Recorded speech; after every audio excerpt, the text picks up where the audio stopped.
What's up, cool people? I'm Matt Conroy. Welcome back to our Bible study. Alright, so now we're looking at Numbers chapter 24. Last chapter, Balaam essentially wound up blessing God's people twice, even, instead of cursing them like King Balak wanted. So, Balak's trying one more time to get a curse upon some of the Israelites. But, yeah, I get a feeling that's not going to happen. We'll have to see, though. Third time's the charm, as they say, maybe? I don't think God's influenced by things like that. But anyway, enough dawdling. Let's get right to it. Numbers chapter 24. By now Balaam realized that the Lord was determined to bless Israel, so he did not resort to divination as before. Instead, he turned and looked out toward the wilderness, where he saw the people of Israel camped, tribe by tribe. Then the Spirit of God came upon him, and this is the message he delivered. This is the message of Balaam, son of Beor, the message of the man whose eyes see clearly, the message of one who hears the words of God, who sees a vision from the Almighty, who bows down with eyes wide open. How beautiful are your tents, O Jacob! How lovely are your homes, O Israel! They spread before me like palm groves, like gardens by the riverside. They are like tall trees planted by the Lord, like cedars beside the waters. Water will flow from their buckets. Their offspring have all they need. Their king will be greater than Agag. Their kingdom will be exalted. God brought them out of Egypt. For them he is as strong as a wild ox. He devours all the nations that oppose him, breaking their bones in pieces, shooting them with arrows. Like a lion, Israel crouches and lies down. Like a lioness, who dares to arouse her? Blessed is everyone who blesses you, O Israel, and cursed is everyone who curses you. Okay, pausing there real quick. So, yeah, like, Balaam doesn't even seek God's direct words anymore separately. He just kind of decides, all right, here's what I have to say, because clearly God doesn't want his people cursed. So, like, obviously he introduces his message, and I don't know if that's more so, like, introducing it as these are his own words, rather than those of God, or if this is just saying that he's the one delivering it. But anyway, introduces it, talks about, you know, God, the one whom, you know, he knows and seeks and says the words of, talks about God and some of his qualities, gives some praise to God's people, actually a bunch of praise to God's people, like how they are and things that they have done / will do, and yeah, all of it's positive. Because, as it says at the end here, he's giving them a blessing and not a curse, because everyone who blesses them is blessed, and those who curse them are cursed. And being sort of a messenger of God, he, of course, is going to bless the people that God blesses. So, then in verse 10, we get King Balak's reaction. King Balak flew into a rage against Balaam. He angrily clapped his hands and shouted, "I called you to curse my enemies, Instead, you have blessed them 3 times. Now get out of here. Go back home. I promised to reward you richly, but the Lord has kept you from your reward." Balaam told Balak, "Don't you remember what I told your messengers?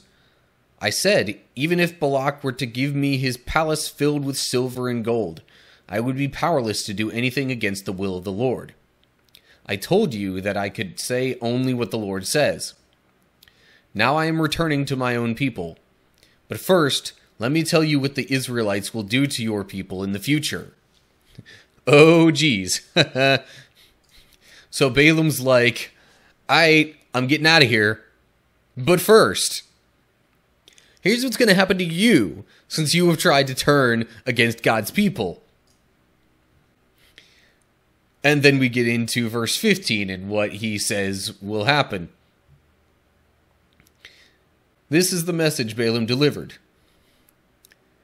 This is the message of Balaam, son of Beor, the message of the man whose eyes see clearly, the message of one who hears the words of God, who has knowledge from the Most High, who sees a vision from the Almighty, who bows down with eyes wide open. I see him, but not here and now. I perceive him, but far in the distant future. A star will rise from Jacob.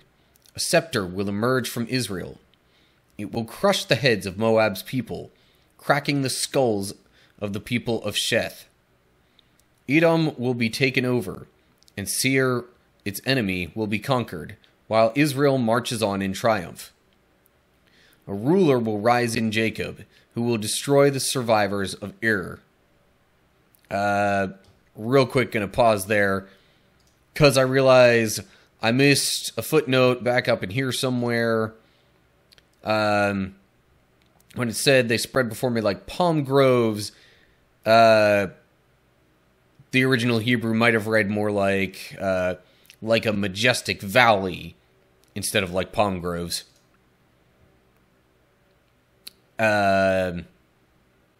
Which the other wording of it here seems kind of a bit more splendorous to me than just saying like palm groves. I mean, not that palm groves are like, bad or anything. It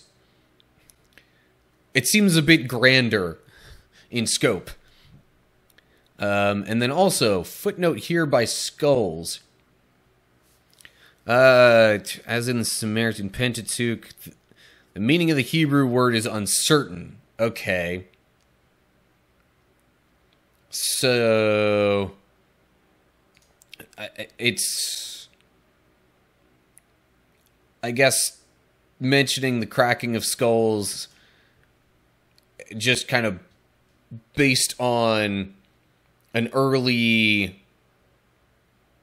understanding of the translation, possibly into a different language than Hebrew, and what that translated it as. But anyway, so Balaam basically says, yeah, at some point, maybe not right now, but in the future, y'all are toast. Just saying. And it's going to be at the hands of the Israelites. Okay, then kind of concluding his message here in verse 20. Then Balaam looked over toward the people of Amalek and delivered this message. Amalek was the greatest of nations, but its destiny is destruction.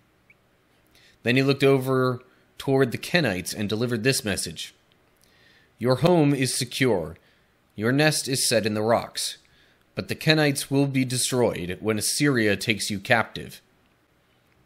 Balaam concluded his messages by saying, Alas, who can survive unless God has willed it? Ships will come from the coasts of Cyprus. They will oppress Assyria and afflict Eber, but they too will be utterly destroyed. Then Balaam left and returned home, and Balak also went on his way. So, yeah. Not only does he say that, the Moabites are going to get taken down, and even in that initial part of it, he mentioned Edom, Seir, but now he's also bringing in the Amalekites, the Kenites,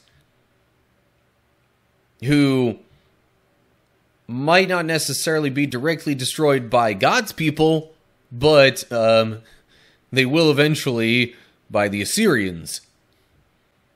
And then even the Assyrians will basically get taken over eventually by somebody coming on ships from Cyprus. So, like, even other kingdoms that are going to be conquering the kingdoms he already mentioned are not permanent. They, too, will eventually be conquered. But, of course, you know, nothing that harsh, that devastating is mentioned, you know, regarding the fate of God's people. Now, again, the Israelites do eventually get taken over because of their own, or at least in large part, because God is, you know, punishing them for their own turning away, their own sin. But he doesn't, like, destroy them completely. And eventually, after that, they don't necessarily rise to power again, but they do kind of, you know, recuperate and, you know, make their way back into God's graces, so to speak. Footnotes, rather than Assyria, right here, the Hebrew says Ashur,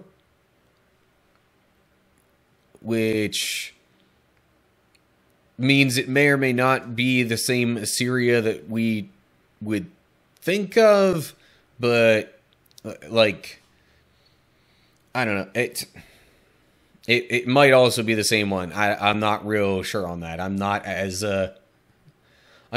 studied in, you know, Hebrew or, you know, the original texts that people try and translate from.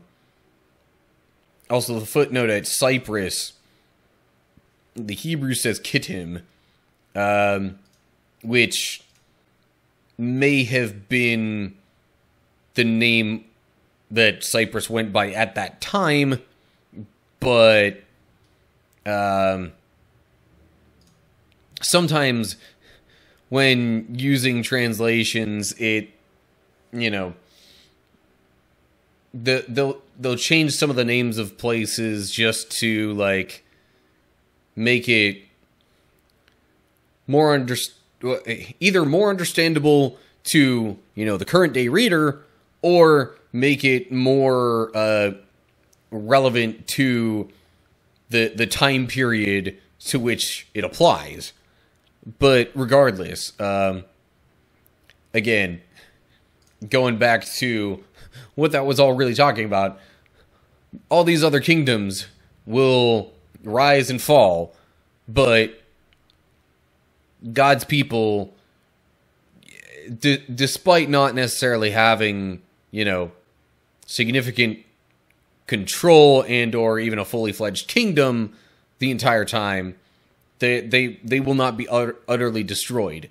But a bunch of these other kingdoms and rulers and people like that, like, Assyria isn't really still a thing. Now, Cyprus, while still being a country, like, is not any sort of, like, you know, powerful kingdom. Yeah, none of these people groups that are mentioned about, you know, that Balaam says will be destroyed, they ain't around no more. So anyway, I guess that wraps it up for chapter 24. I'm not quite sure if it's going to get... if there's going to be a continuation of this particular kind of subplot in the next chapter, but there is still definitely more within the book of Numbers. Let me... okay. That little bit seems like it's at least somewhat related, at least to the conflict between Moab and Israel. But we'll get to that next time. Alright, so basically Balaam ends up blessing the Israelites one final time, and then, on top of that, he turns it around and curses not only King Balak and his kingdom, but like some of the surrounding kingdoms as well, basically saying that they're all, yeah, they might have power now, but they're all eventually going to fall by some other kingdom taking over them. So yeah, I think that's kind of it for the whole Balaam saga. So we'll just have to see what happens next time. But anyway, as always, like and share if you enjoyed the video, subscribe to the channel and click the bell to get updates when I post new videos. Look down in the description to get info on other social media pages and all that good stuff.